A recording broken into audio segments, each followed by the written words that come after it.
Alhamdulillah punya istri cantik akhlak maupun parasnya, tidak suka menyindir orang lain, tidak suka mengurusi hidup orang lain, serta tidak pernah pula membalas orang yang sudah menyindirnya atau mengusiknya. Walau hanya sebatas niat, Allah memang selalu memberikan keberkahan kepada orang yang terpilih.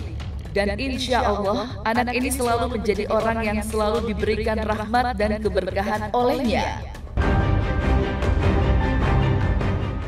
Pro yang kontra ya mau gimana pun kan mereka memang salah satu aktor dan ya public figure ya.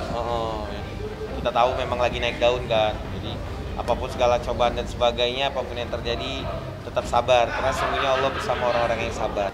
Tanggapannya ya alhamdulillah ya, kemarin udah diumumkan juga secara langsung ya, yang sebenarnya kita udah lama ya itunya.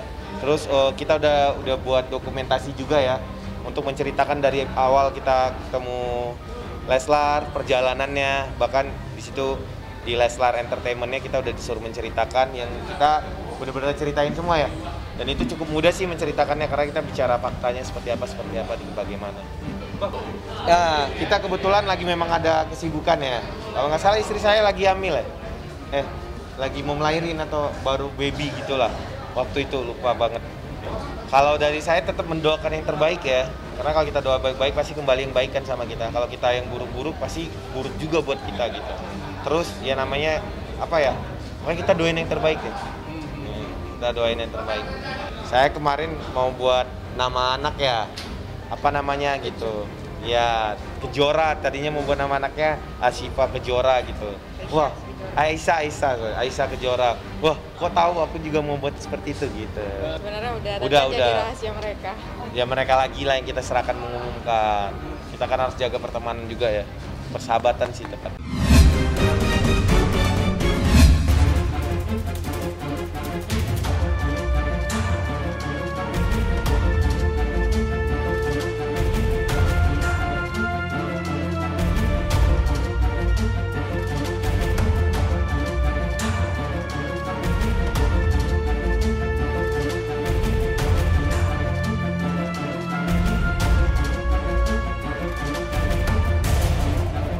Harus bisa dibedakan antara keluarga Olivia dan keluarga Bunia.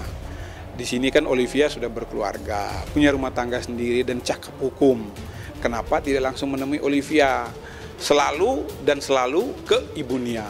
Saya sudah 4 kali ke sana. Kita ngomong baik-baik dengan Bunia. Saya sampaikan seperti yang sudah saya ceritakan tadi bahwa intinya itu merekrut CPNS kalau seandainya ini jong, saya bilang gitu, ini akan menjadi masalah besar. Sekarang Oi kan sudah menikah, bukan menjadi tanggung jawab orang tuanya lagi. Biar Oi menyelesaikan masalahnya. Saya sampaikan Ibu, saya tidak minta pertanggungjawaban Ibu, saya hanya minta Ibu menjembatani kami karena Ibu sebagai orang tuanya. Karena kami terus terang sudah menempuh jalan buntu Bu. Asal tahu ya, Oi itu sudah sulit dihubungi, ditelepon nggak pernah diangkat, di chat sudah tidak dibalas. Itu di bulan Juli. Tapi setelah saya datangin ke sana, ya sungguh sangat kecewa saya. Rumahnya digembok dari dalam, di situ ada 3 orang yang menjaga. Saya coba masuk, tidak bisa diizinkan. Saya sampaikan, saya diundang loh datang ke sini. Bahkan saya sudah sowan, saya sudah sampaikan ke Bunia juga untuk menjadi saksi pada saat kita datang ke sana. Kondisinya saat itu ketika masuk datang ke IGD kami, ya keadaan Mas Tukul itu dalam keadaan nyeri kepala, kemudian ada kelemahan tubuh sisi, ya muntah-muntah dan sudah mulai mengantuk, mengalami penurunan kesadaran. Sebenarnya kondisi pasien kami terima dalam kondisi hipertensi ya. Jadi hipertensi emergensi itu terdeteksi di IGD itu sekitar 200-an tensinya. Dan pada saat dilakukan pemeriksaan secara lengkap, CT scan didapatkan terjadi perdarahan luas sekitar 80 cc, yang kemungkinan besar itu adalah satu respon perdarahan yang spontan karena hipertensi.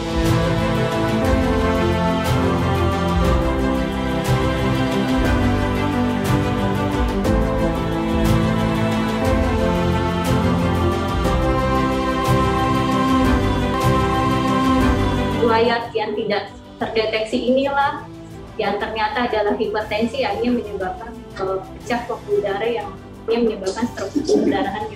Dengan ini kami sampaikan hal-hal sebagai berikut. Yang pertama, kondisi pasien saat ini sadar dengan kontak responsif. Kondisi beliau saat ini umumnya stabil dengan tekanan darah mulai terkontrol dari pemberian obat intravena saat ini menjadi obat dermoleper oral dengan respon nyeri berbaikan. Tindakan operasi langsung beberapa jam setelah tiba di instalasi gawat darurat dan pemakaian ventilator hanya beberapa jam pasca operasi. Saat ini pasien masih dalam pemantauan ketat tim multidisiplin. Tim multidisiplin ini terdiri dari tim neurologi yang terdiri dari neurovaskular, neurointensif, dan neurointervensi, serta dari dokter bedah saraf. Jadi kondisi Bapak Tunggu itu sudah sadar baik, responsif, bisa menerima instruksi.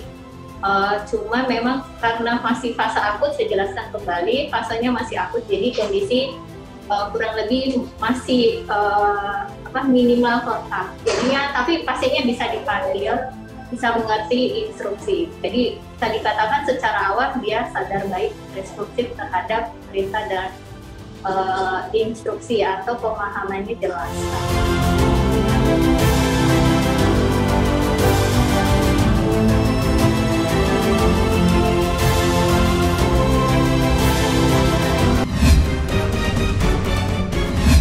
Ini sih bukan atlet, tapi Wonder Woman. Apapun alasannya, tidak boleh melakukan pemukulan. Yang membuat saya menangis ketika melihat videonya, betapa anak saya diam, tidak berkutik saat dihajar habis-habisan. Walaupun dengan alasan selingkuh yang tidak bisa dibuktikan, harusnya memperbaiki diri dan berbuat baik terhadap suami. Bagaimana tidak menderita suami kalau diperlakukan kayak binatang? Semoga bisa berpisah baik-baik demi untuk kebaikan bersama. Jadi, wawancara di Maya itu hanyalah pembelaan diri supaya Ijong terpojok. Gambar ini juga merupakan pembelaan terhadap Ijong yang selalu dipojokkan dan dilaporkan KDRT. Jadi, nilai sendirilah. Mohon izin, hari ini saya dan rekan saya, Pak Yonas Kristianto, saya sendiri namanya Sebastian, saya buka ya. Nama saya Sebastian, saya kebetulan kuasa hukum dari saudara Jonathan Frizzy. Mohon maaf, saudara Jonathan Frizzy-nya rencana hari ini mau hadir, Mas. Cuman karena ada satu dan lain hal, dia lagi syuting sekarang di lokasi syuting, dia nggak bisa hadir di sini. Dan atas kehadiran kita hari ini sudah atas izin klien kami dan keluarga gitu ya, Mas ya. Pada intinya hari ini kita ingin menyampaikan hal, Mas. Mungkin tadi di Polres kurang jelas gitu menyampaikan bahwa masih banyak nih anggapan-anggapan dari masyarakat yang sepihak terhadap klien kami. Jadi pada intinya hari ini kita akan menunjukkan suatu bukti baru yang belum pernah ditunjukkan ke media sebelumnya, dan pada intinya kita hanya meluruskan aja bahwa klien kami ini adalah korban KDRT, bukan pelaku KDRT. Gitu. Kita nggak mau memojokkan siapapun, nanti dinarasin sendiri aja, ya. Itu ya Mas ya. Mungkin gini kita mulai ya. Tunjukin fotonya Mas ya. Semua ngeliat ya? Siapa ini ya? Kelihatan ya? Hah? Masih Jong kan? Iya. Saya nggak usah narasin ya. Oke, Bang pegang kanan kiri. Lihat. Saya nggak mau narasikan, tolong narasikan sendiri. Gitu. Saya nggak mau bilang siapa-siapa. Jelas ya, ada alat yang dipegang juga ya. Udah. Yang terakhir nih. Oke. Oke ya.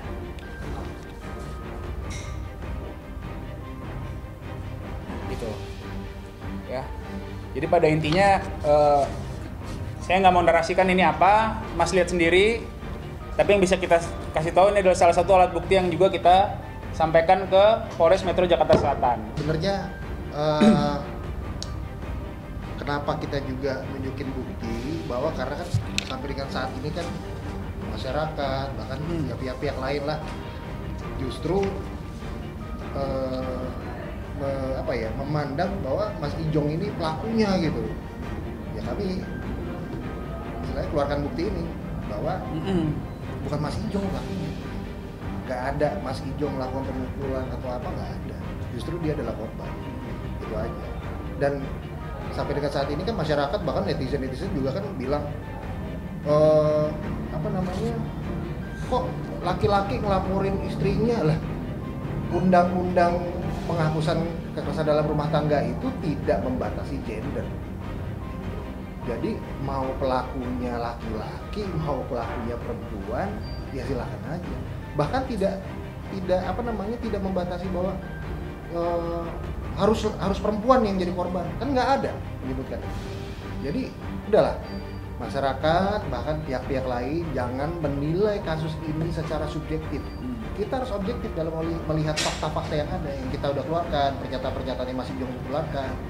Jadi ya teman-teman media udah istilahnya bisa menilai lah, masyarakat juga bisa menilai bukti-bukti yang ada. Bahkan begini Mas, yang kita sesalkan sampai ada yang bilang kan, emang sekuat apa sih seorang perempuan mukul laki-laki gitu. Mungkin udah dirilis juga sama Om Ben ya? Pernah. Udah ditanggapin juga nggak salah sama ya pelapor ya. Pelapor dia tanggapi juga. Terus sebenarnya ada beberapa foto-foto lagi yang istilahnya kami juga yang nggak keluarin di sini lah. Cuman ini bukti lain yang mungkin bisa menjelaskan situasi dan keadaan dalam perkara ini tuh seperti apa sebenarnya, kan pasti masyarakat ingin tahu. Itu aja. Jadi kami terbuka sampai dengan saat ini. Kami sangat menyayangkan bahwa masih ada yang menilai secara subjektif terhadap perkara ini. Itu aja sih Mas. Lebih dari sekali nih. Pada intinya ini malah justru bukan dasar pelaporan visumnya Mas. Saya bisa kasih tahu, tapi untuk tanggal dan tahun nanti belum ya, kita masih belum bisa rilis. Cuman intinya tadi kita tunjukkan. Pada intinya itu malah ini sebagai bukti gitu, alat bukti lain lah gitu. Kan visumnya itu kan di pelaporan itu kan. Kan dalam kasus KDRT ini kan yang bukti, alat bukti yang paling utama itu ya visum gitu. Yang untuk membuktikan bahwa telah terjadi KDRT itu ya visum gitu. Ini kan salah satu bukti pendukungnya. Dan ini video ini bukan yang pas visum pelaporannya Mas. Ini makanya saya bilang ini kan mungkin ada beberapa gitu, ada beberapa rentetan. Salah satunya yang kita tunjukkan ini adalah bukti ini screenshotnya. Ya kalau Mas lihat ini kan screenshot dari CCTV berupa gambar bergerak. Nah mungkin tadi juga menjawab, saya juga menekankan dari rekan saya bahwa namanya perlawanan kan bisa diartikan luas Mas, bisa jadi nangkis terus ngelawan balik atau melakukan kekerasan kembali gitu. Bahwa saya tegaskan di sini klien kami hanya membela diri. Apa membela diri definisinya hanya mencegah agar dirinya tidak tersakiti secara fisik gitu. Ya kan konkretnya ya berupa tepisan dan menahan tangan gitu loh Mas. Mungkin juga nanti nggak tahu ya dari sisi pelapor juga kan bisa ditanya visumnya visum apa kan gitu kan? Visumnya apa kalau atau misalnya waktu dilihat di wawancara ada lebamnya ditutupin apa kan? Kelihatan. Kalau kita kan tadi udah rilis tuh yang di Polres ada fotonya mukanya kan? Nah gitu loh. Intinya gini Mas, kami menunjukkan ini bahwa ada kejadian diduga saudara DAD ini melakukan KDRT terhadap klien kami, saudara Jonathan Chrisy. Itu intinya itulah.